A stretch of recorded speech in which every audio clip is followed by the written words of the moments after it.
Sumali na sa sigalot ng Iran at Israel ang Amerika. Binomba ng US forces ang tatlong pangunahing nuclear sites sa Iran.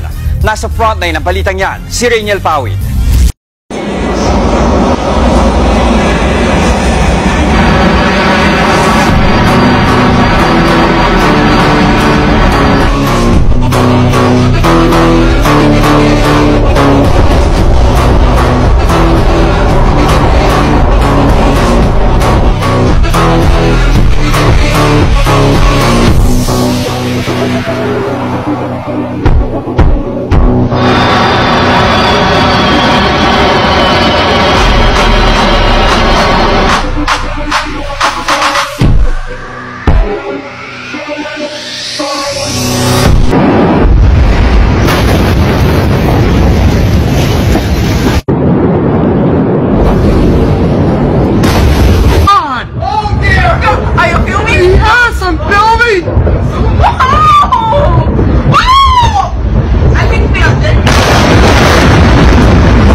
Binalot ng makapal na usok ang lungsod ng Natanz sa Iran matapos ang surpresang airstrike.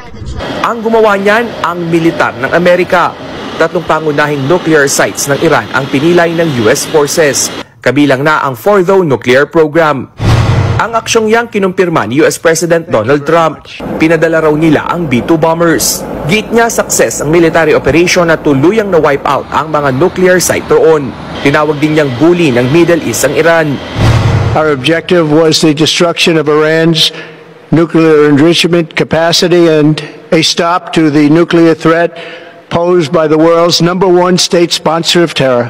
Iran, the bully of the Middle East, must now make peace.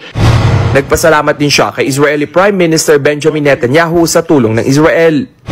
We worked as a team like perhaps no team has ever worked before, and we've gone a long way to erasing this horrible threat to Israel. Si Netanyahu naman sinabing binago ang kasaysayan sa pag-atake ng Iran. Pero makalipas ang ilang oras na pambobomba ng Amerika, gumanti ang Iran at pinaulanan ng ballistic missile ng Israel. Iran fires rockets into Israel. Watch the video carefully. Let's pray for peace in the world.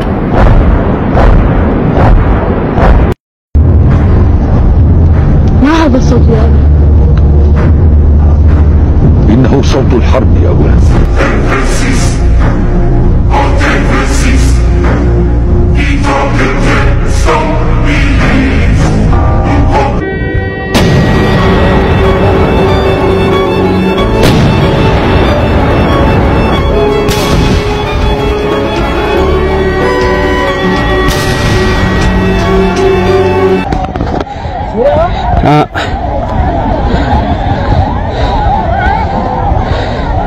촬영 다.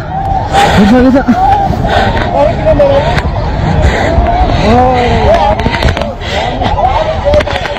Nagpadala na rin sila ng sulat sa United Nations para kondenahin ang pambobomba ng Amerika. Bukod dyan, iginit din ng kanilang gobyerno na magwi-withdraw na ang Iran sa Nuclear Non-Proliferation Treaty. Kasunduan ito na naglalayong pigilan ang pagkalat ng nuclear weapon at pagtataguyod ng mapayapang paggamit ng nuclear energy. Naka-heightened alert naman na ang mga pulis sa Amerika matapos ang ginawang pag-atake.